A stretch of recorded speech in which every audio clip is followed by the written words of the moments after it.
طلبا آپ لوگ یقیناً جو ہیں وہ خیریت سے گھر پر ہوں گے اور جو ہے وہ سبجیکٹس کی تیاری بھی کر رہے ہوں گے اور پڑھ بھی رہے ہوں گے اور جو ہے تیاری کر رہے ہوں گے کہ جب بھی ایگزامس ہوں گے، کیونکہ ایگزامس بہرحال ہوں گے، امتحانات ہوں گے اور اس میں آپ کو جو ہے وہ پیپرز دینے ہوں گے، تو یہ بات تو جو ہے وہ پکی ہے. ٹھیک ہے، تو طلبا آج جو ہے میں آپ کے سامنے لے کر جو آئی ہوں وہ آئی ہوں اردو جو ہمارا مضمون ہے اس کی حصہ نظم، کیونکہ ویسے ہم نے جو تھے ہم نے اپنے گزشتہ لیکچر میں مرزا غالب کی غزلیات کو مکمل کر لیا تھا، لیکن جو حصہ نظم ہے جس میں سے مرکزی خیال یا اجزاء کی تشریح آتی ہے، جز یا اجزاء، جز کہہ لیجیے زیادہ بہتر ہے کیونکہ ایک ہی جز ہوتا ہے اور یہ متبادل سوال آتا ہے مرکزی خیال کے یعنی ساتھ کہ اگر آپ چاہیں تو مرکزی خیال لکھیں اور چاہیں تو جز کی تشریح لکھیں. اس میں آپ کو دو چیزیں لکھنی ہوتی ہیں جب آپ جز کی تشریح لکھتے ہیں، کہ پہلے آپ لکھتے ہیں کہ یعنی کس نظم سے یہ جو جز ہے وہ لیا گیا ہے، اس کے بعد دوسرے سوال میں یعنی اسی سوال کے ساتھ جو دوسرا ہوتا ہے اس میں آپ کو مصنف یعنی شاعر کا جو ہے تعارف، نام اور تعارف، مختصر تعارف بیان کرنا ہوتا ہے اور پھر اس کے حصہ بے میں اس کی تشریح کرنی ہوتی ہے. اسی طرح جب ہم مرکزی خیال کرتے ہیں تو اس کا حصہ الف جو ہوتا ہے اس میں ہم جو شاعر ہے نظم کا اس کا نام اور تعارف مختصر دیتے ہیں اور حصہ بے میں جو ہے وہ مرکزی خیال بیان کرتے ہیں. تو اس لحاظ سے جو ہے آج ہمارے پاس جو یعنی اس میں نظم آ رہی ہے وہ نظم آ رہی ہے آمد صبح. ٹھیک ہے، آمد صبح جو ہے وہ میر انیس کا لکھا ہوا جو ہے وہ ایک مرثیہ ہے اور اس کا آج ہم آپ کے سامنے پہلا لیکچر پیش کریں گے. ٹھیک ہے، تو حسب روایت ہم جب بھی کوئی مضمون یا کوئی شاعری کا کوئی حصہ پڑھتے ہیں، چاہے ہم نظم پڑھیں یا غزل پڑھیں، ہم سب سے پہلے شاعر کا جو مختصر تعارف ہے اس سے ہم آگاہی حاصل کرتے ہیں. تو اسی طرح سے ہم اپنے اس لیکچر میں بھی جو ہے وہ اس کے مصنف، اس کے شاعر جو ہے میر انیس کا مختصر تعارف میں آج آپ کے سامنے پیش کر رہی ہوں. دیکھیں طلبا، یہ جو ہیں یہ میر انیس ہیں اور ان کا جو ایک تعارف ہے وہ ہم پہلے دیکھ لیتے ہیں ان کی ابتدائی زندگی کے بارے میں. میر انیس کو ادب جو ہے وہ ورثے میں ملا. اس لحاظ سے میر انیس کو ادب ورثے میں ملا کہ ان کے دادا اور ان کے والد دونوں ہی شاعر تھے اپنے دور کے. والد میر خلیق مشہور مرثیہ نگار تھے، ٹھیک ہے، جبکہ دادا میر حسن مثنوی کے میدان کے شہ سوار تھے. شہ سوار کا مطلب یعنی اس میدان کے کھلاڑی تھے، یا اس کو ہم یوں بھی کہہ سکتے کہ انہوں نے وہ میدان اپنے لیے اختیار کیا تھا. میر ببر علی انیس، میر ببر علی جو ہے ان کا نام ہے اور انیس جو تھا وہ ان کا تخلص تھا. 1802 میں فیض آباد میں پیدا ہوئے. ٹھیک ہے، فیض آباد جو ہے وہ ایک جگہ ہے، اس جگہ پر آپ جو ہے پیدا ہوئے. انہوں نے تمام مرثی کے لیے وقف کر دی. یعنی اگر ہم میر انیس کی جو ہے وہ شاعرانہ خدمات کی بات کریں تو ان کی جو پوری عمر ہے وہ مرثیے ہی کے لیے وقف کی. یعنی انہوں نے اپنے آپ کو جس صنف شاعری میں یعنی پسند کروایا، یا یہ کہہ لیجیے کہ جس صنف شاعری کی بنا پر وہ انہوں نے شہرت دوام حاصل کی وہ مرثیہ نگاری ہے. اور تقریباً 2.5 لاکھ اشعار تحریر کیے. یعنی 2.5 لاکھ اشعار، سوچنے کی بات ہے. ایک بہت ضخیم اور ایک بہت بڑا جو ہے وہ خزانہ ہے جو آپ کے یہاں ہمیں ملتا ہے. اگر آپ کے انتقال کی بھی بات کی جائے تو آپ کا انتقال جو ہے وہ 1874 میں لکھنؤ میں ہوا. اور اس کے علاوہ یہ وہ جگہ ہے طلبا جس کو ہم میر انیس کی آخری آرام گاہ کہتے ہیں. یعنی یہ ان کا ایک طرح سے مقبرہ کہہ لیجیے یا ان کی قبر کہہ لیجیے، جس کو ایک یادگار کے طور پر جو ہے وہ بنایا گیا ہے اور یہ لکھنؤ میں ہے. تو اس طرح سے طلبا ہم نے میر انیس کا مختصر جو ہے وہ انتہائی مختصر ہم نے تعارف ان کا ابتدائی زندگی کا جانا. اب جو ہمارا اس کے بعد جو یعنی ہمارا موضوع ہے وہ موضوع ہمارے پاس آئے گا ان کی شاعرانہ خصوصیات کا، یعنی میر انیس کی شاعرانہ خصوصیات کیا ہیں۔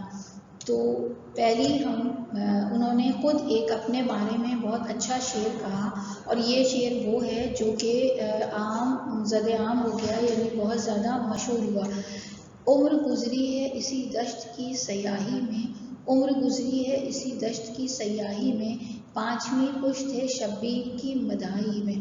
سیاحی کا مطلب ہے سیاحت کرنا، ٹھیک ہے، یعنی کسی جگہ گھومنا پھرنا مختلف جگہوں پر۔ اور شبیر جو ہے حضرت امام حسین رضی اللہ تعالیٰ عنہ کو جو ہے ہم شبیر کے نام سے بھی جانتے ہیں، ان کا خطاب ہے۔ اور مداحی کا لفظ مدح سے نکلا ہے، مدح کا مطلب ہوتا ہے کسی کی تعریف کرنا، کسی کی ثنا بیان کرنا۔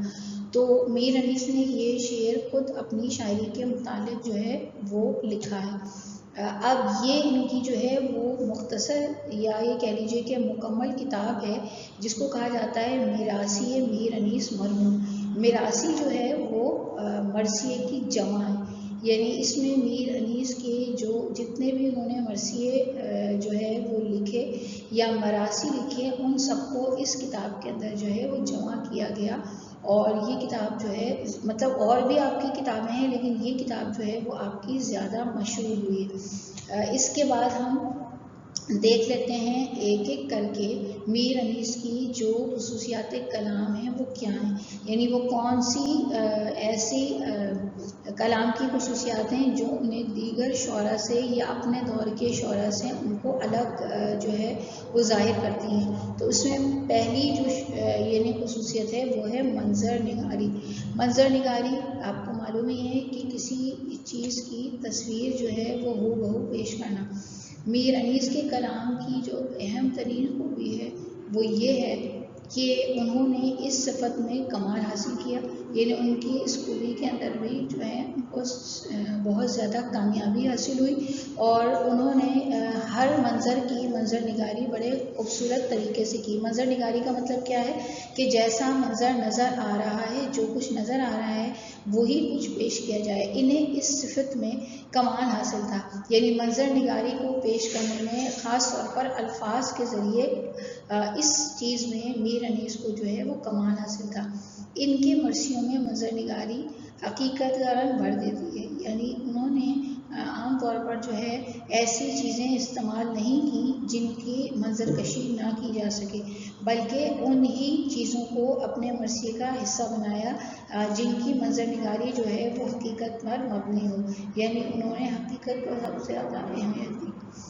اس کے علاوہ منظر جو ہے وہ کس کس چیز کا ہو سکتا ہے؟ منظر قدرت ہے، منظر قدرت میں صبح شام، سردی گرمی، باغات کے مناظر اور دیگر مناظر ہیں۔ ان سب کو ہم مناظر میں جو ہے وہ پیش کرتے ہیں، اور ان سے مراد ہم یہی لیتے ہیں کہ کسی یعنی خاص جگہ کی جاتی ہوں، یعنی وہاں پر مختلف قسم کے منظر دیکھتی ہوں، تو ان مناظر کو بیان کرنا جو ہے وہ منظر نگاری کہلاتی ہے۔ پھر اس کے مطابق ایک شعر جو ہے وہ میں نے یہاں پر تحریر کیا ہے: کھا کھا کے اوس اور بھی سبزہ ہرا ہوا، کھا کھا کے اوس اور بھی سبزہ ہرا ہوا، تھا موتیوں سے دامن صحرا بھرا ہوا۔ یعنی آپ دیکھ سکتے ہیں کہ منظر نگاری کی سب سے بہترین جو ہے وہ مثال ہے کہ اوس جب پڑتی ہے تو سبزہ جو ہے وہ بڑا خوبصورت ہو جاتا ہے، اس کے اوپر جب اس کے اوپر اوس کے قطرے گرے ہوئے ہوں اور جمے ہوں تو وہ منظر بڑا خوبصورت معلوم ہوتا ہے۔ اور اگر یہ کام صحرا میں ہو تو بالکل ایسا لگتا ہے کہ صحرا میں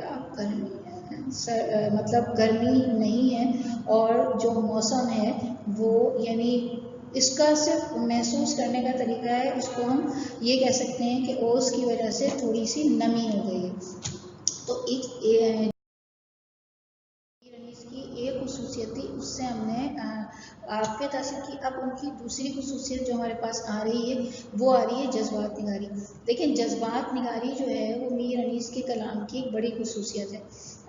جذبات نگاری میں خوشی، غمی، محبت، رشک، حسد اور قربانی کے جذبات موجود ہوتے ہیں. یعنی ہم سب میں ہم لوگ جو ہیں جذبات کے لحاظ سے بہت زیادہ، اگر خوشی میں ہوں تو ہم بہت خوش فہم بھی ہیں، اگر غم کی حالت میں ہوں تو بہت زیادہ غم کا اظہار بھی کرتے ہیں، اگر کسی سے محبت کا اظہار کریں تو اس میں بھی جو ہے وہ بہت آگے چلے جاتے ہیں. اسی طرح سے جو ہے رشک اور حسد میں بھی فرق ہے. رشک اور حسد یہ ہے کہ یعنی رشک جو ہے اس کا ایک وہ پہلو ہے جو کہ اس کا مثبت پہلو ہے، جبکہ رشک یا منفرد یہ ہے کہ جو کوئی دوسرا فرد جو ہے اسے دیکھ رہا ہے، اس فرد کو یعنی یہ بیان کر رہا ہے کہ میں جو ہے پریشان ہوں اور میں کسی پریشانی کا شکار ہوں، تو اس کو ہم جذبات نگاری کہتے ہیں. پھر اس انسان کے جذبات میں جو ہے وہ قربانی کا جذبہ بھی شامل ہے.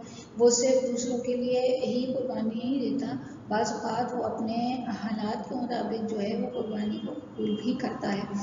انسانی جذبات کو اس انداز سے اپنے مرثیوں کا حصہ بنایا کہ وہ حقیقت معلوم ہو، یعنی اس کے اندر کوئی جو ہے وہ کوئی ایسی چیز نہ آ جائے جس سے یہ لگے کہ وہ جو جذبات ہیں ان میں غیر حقیقی ہے. اس کے بعد میر انیس کی دیکھیں، ویسے تو مرثیہ نگاری کی خصوصیات زیادہ ہیں، لیکن میں نے یہاں ان چند خصوصیات کا احاطہ کیا ہے جس کو ہم اپنے ایک لیکچر میں جو ہے وہ بخوبی سمجھ سکیں. یعنی واقعہ نگاری. واقعہ نگاری کہتے ہیں کوئی واقعہ کس طرح سے ظہور پذیر ہوا، اس واقعے کی کیا نوعیت ہے، اور اس واقعے کے ہونے سے جو یعنی اثرات مرتب ہوئے ہیں انسان پر یا انسانوں پر، وہ کیا کیا ہیں. تو اگر ہم میر انیس کی بات کریں تو میر انیس نے اپنے مرثیوں میں جس انداز سے واقعہ نگاری کی ہے، اس کی مثال اردو یا فارسی شاعری میں نہیں ملتی. ہر واقعے کی چھوٹی بڑی چیز تک یعنی جو ہے وہ ہمیں رسائی حاصل ہے، لیکن انہوں نے یعنی میر انیس کی شاعری جب ہم پڑھتے ہیں تو ہر واقعے کی چھوٹی سی چھوٹی اور بڑی سی بڑی چیز تک انہوں نے الفاظ کے ذریعے سے جو ہے اس کی منظر کشی کی، اور منظر کشی کے ذریعے جو ہے وہ اس واقعے تک ہماری پہنچ ہوئی. کیونکہ دیکھیں ہم اگر ہم واقعہ کربلا کو بھی لے لیں تو واقعہ کربلا کے دور میں ہم سب موجود نہیں تھے، لیکن اس واقعے کی صحیح تصویر الفاظ کے ذریعے پیش کرنا جو ہے وہ لکھنے والے کا اصل کمال ہے. مطلب اور اس میں یہ بھی ہمیں خیال رکھنا ہے کہ کیونکہ یہ واقعہ جو ہے وہ حق و صداقت کا ہے، تو اس سے اس کی حق و صداقت جو ہے وہ بھی متاثر نہ ہو. یعنی پڑھنے والا جو ہے وہ خود کو اس واقعے کا حصہ سمجھے، اور جو وہاں جو واقعہ بیان ہوا ہے جس نوعیت کا، اس کے اندر جو ہے وہ یعنی شریک ہو جائے. تو اس کو ہم کہتے ہیں کہ کامیاب واقعہ نگاری. اب ہم ان کی اگلی خصوصیت دیکھ لیتے ہیں کہ جو میر انیس ان کی اگلی خصوصیت کیا ہے. جی، کردار نگاری. کردار نگاری بھی جو ہے وہ ایک بڑی اہم خصوصیت کا نام ہے. میر انیس نے جو ہے وہ اپنے مرثیوں میں ایسے کردار پیش کیے ہیں جو کہ زندہ اور متحرک ہیں. یعنی ان کے کردار جو ہیں جو انہوں نے اپنے مرثیوں میں پیش کیے ہیں وہ زندہ اور متحرک بھی ہیں، جس سے انسانی جذبات جو ہے وہ خوبصورت مرقع پیش کرتا ہے یا حاصل کرتے ہیں. یعنی جس سے انسانی جذبات کے خوبصورت مرقع پیش کیے ہیں. مرقع کا مطلب کیا ہوتا ہے؟ کوئی بھی یعنی نمونہ بھی کہتے ہیں، مرقع بھی کہتے ہیں. یعنی کوئی چیز کا پیٹرن، کوئی چیز ہمارے سامنے یعنی مثال آ جانا، کسی چیز کی ہمارے سامنے مثال آ جانا، اس کو ہم یعنی بھی کہتے ہیں. ٹھیک ہے. اس کے بعد ہمارے پاس جو چیز آ رہی ہے یعنی اگلا جو ان کی مرثیہ نگاری میں جو ہمیں خصوصیت نظر آ رہی ہے، یہ ان کی کتاب ہے جو میں نے آپ کو ابھی بتائی تھی. وہ آ رہی ہے تشبیہات اور استعارات. ٹھیک ہے، تشبیہات و استعارات.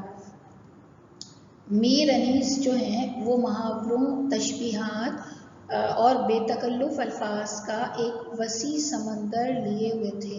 یعنی ان کے پاس ایک بڑا سمندر جو تھا وہ موجود تھا، جس میں جس میں محاورات بھی تھے، جس میں تشبیہات بھی تھیں، اور جس میں ایسے جملے بھی تھے جو کہ یعنی حالات کے مطابق ہیں.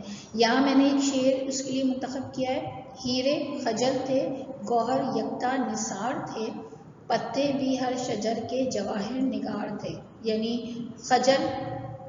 خجل کہتے ہیں یعنی شرمندہ ہونے کو، گوہر کہتے ہیں سچے موتی کو، اور یکتا مطلب ایک، یعنی وہاں ہیرے بھی اس کو دیکھ کر جو تھے شرمندہ تھے۔ اس کے بعد ہم دیکھتے ہیں کہ ان کی مرثیہ نگاری خصوصیت ہے وہ کیا ہے، یعنی اب ان کی مرثیہ نگاری کی خصوصیات تو پوری ہو گئیں، اب ہم ان کا اعتراف عظمت پیش کر رہے ہیں، یعنی جس طرح کوئی شاعر یا مصنف ہے اس کا جو دیگر مصنفین یا شعراء ہیں انہوں نے کس طرح سے اس کو خراج عقیدت پیش کیا ہے۔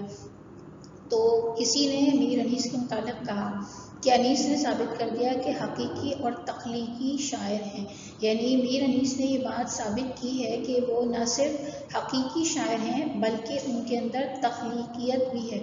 تخلیقیت کا مطلب کیا ہوتا ہے؟ بنانا، کسی چیز کو تخلیق کرنا۔ پھر اگلی جو اعتراف عظمت کا جو یعنی بیان ہے اس کے مطابق اردو داں طبقے میں پرانی شاعری کی اگر کوئی چیز مقبول ہے تو وہ میر انیس کی مرثیہ نگاری ہے، یعنی اردو داں طبقہ سے مراد یہ ہے جو اردو سے متعلق لوگ ہیں، جو اردو کے حامل افراد ہیں، ان کے یہاں اگر ہم پرانی شاعری دیکھتے ہیں تو اس شاعری میں ہمیں جو سب سے مشہور چیز نظر آتی ہے وہ میر انیس کے مرثیے یا مرثیہ نگاری ہی نظر آتی ہے۔ اس کے علاوہ میر انیس کو اردو شعراء میں سب سے برتر ماننا پڑے گا، یعنی میر انیس کے بارے میں جو بات کہی جاتی ہے وہ یہ ہے کہ اگر ان کا موازنہ دیگر شعراء کے ساتھ کیا جائے تو وہ ان میں سب سے برتر ہیں، یعنی سب سے اعلیٰ ہیں۔ ٹھیک، تو یہ تو جو ہے وہ ان کا اعتراف عظمت مکمل ہو گیا۔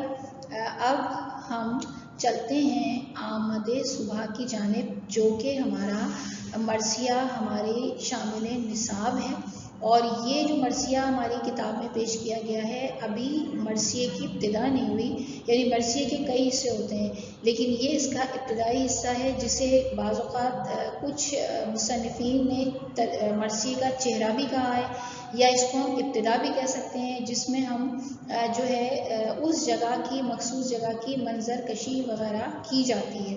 تو آمد صبح کا جو ہمارے پاس بند نمبر 1 آ رہا ہے، پہلے ہم اس کا مطالعہ کر لیتے ہیں۔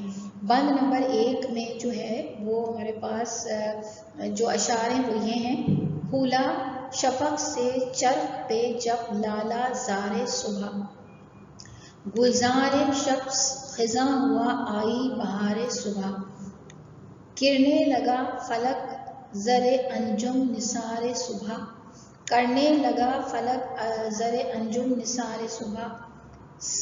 اس کے بعد سرگرم ذکر حق و اطاعت گزار صبح، تھا چرخ اخذی پہ یہ رنگ آفتاب کا، کھلتا ہے جیسے پھول چمن میں گلاب کا۔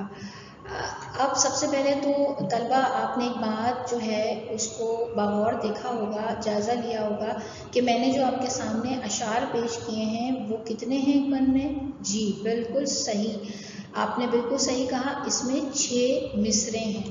ٹھیک ہے، یہ 6 مصرے ہیں، 2 یہ ہیں، 2 یہ ہیں اور 2 یہ ہیں، اور جب ہم 6 مصروں سے مل کے بند کو تشکیل کرتے ہیں تو اس کو ہم کیا کہتے ہیں؟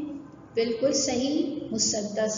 ٹھیک ہے، اس کو ہم مسدس کہتے ہیں۔ تو یہ جو یعنی اگر آپ سے یہ سوال جو ہے وہ کثیر الانتخابی آزمائش میں پوچھ لیا جائے کہ مسدس میں کتنے مصرے ہوتے ہیں یا آمد صبح جو ہے وہ کس حیت میں ہے، تو آپ اس کو جواب دیں گے کہ وہ مسدس کی شکل میں یا حیت میں ہے۔ تو اب ہم سب سے پہلے جو ہے الفاظ معنوں سے آگاہی حاصل کرتے ہیں کہ اس کے مشکل اس جو یعنی میں نے آپ کے سامنے جز پڑھا، اس جز میں کون کون سے مشکل الفاظ ہیں۔ تو پہلا آ گیا شفق، شفق جو ہے دھنک کو کہتے ہیں۔ ٹھیک ہے، فلک اور چرخ دونوں آسمان کو کہتے ہیں، یہ میں نے دونوں لفظ اسی لیے ایک جگہ پہ لکھ دیے تاکہ آپ کو سمجھنے میں آسانی ہو۔